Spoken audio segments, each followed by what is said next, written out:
The elite are in control of everything. They use the media and propaganda systems to push out their message, to tell you that everything is just fine. Keep on doing what you're doing. Don't look over here. Well, I'm going to show you today how that is absolutely not the case. 21st Century Fox says it made an offer to combine with Time Warner. Now, why is this really very significant? Because there are many mergers and acquisitions taking place.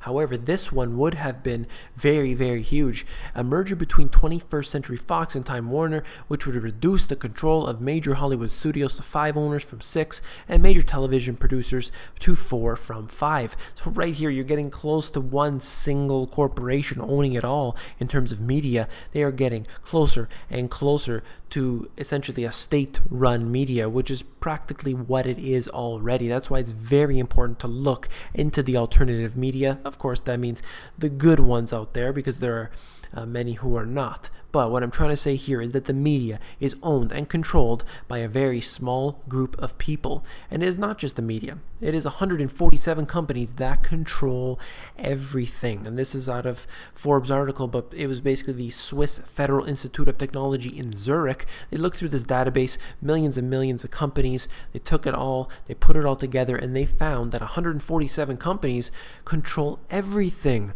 And they own 40% of the wealth in this network right here. It is massive, absolutely massive wealth controlled in the hands of the few. Now you can look at the article yourself, scroll down. It basically shows you the top 20, and that is all the big names, JP Morgan and the others. And this is very disturbing because you can see that where the wealth is concentrated, so is the power. That's how we're allowed to have an elite class, and they dominate because they have their men, their politicians in the right places. They have the alumni from their corporations working in the highest positions of power.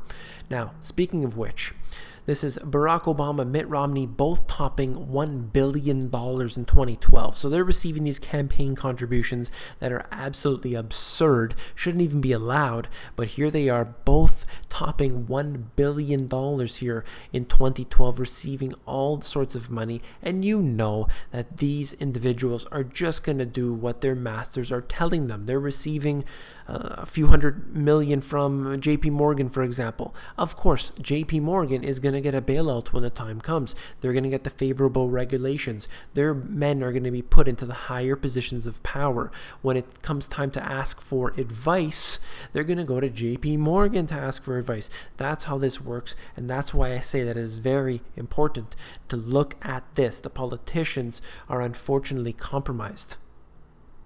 I did a video about this recently that unfortunately didn't get enough views, but it was called The False Left-Right Paradigm Distraction for the New World Order. So I use the quote here, democracy, 2 wolves and a sheep voting on what's for dinner. And that really says it all, because you're looking at this really to be very realistic about it. And that is, democracy is giving you this choice. It is a duopoly, because they make you believe that voting left or voting right is going to make change. But the fact is that it absolutely is not, because they don't work for you, the individual citizen. They're working for their masters. Now, who are their masters? Once again, 147 companies controlling it all, and you go beyond that with the media being able to push that propaganda onto you. This is the BIZ, the Bank of International Settlements, and right from the New York Fed's website, I'll read you this very briefly. Currently, 86% of the shares of the BIZ are registered in the names of central banks, and this is the important part. And 14% are held by private shareholders, right there on their website, saying that their portion of the BIZ is held by private shareholders. Now, if you were a private shareholder of anything, you would undoubtedly want to make a profit, and that is the way all central banks work. They have private shareholders, and they intend on making a profit. Now, how do they do so? Well, initially, they've set up these central banks to loan money to the governments around the world, and they do so at a low interest rate. Usually that low interest rate, of course, accumulates, and the more money they print, the more money they make. And it is no doubt why the balance sheet of, for example, the Fed is increasing year over year, because they're making a profit. That's how it works. So they're feeding their own system by allowing this to continue. You have these 147 companies all profiting from this system. That's why I say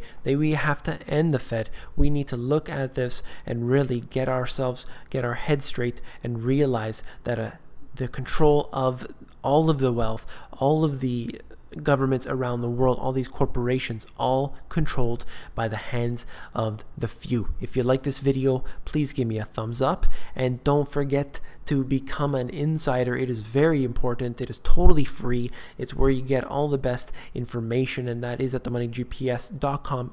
You scroll to the bottom there, you fill in your email address, and you get occasional emails from me.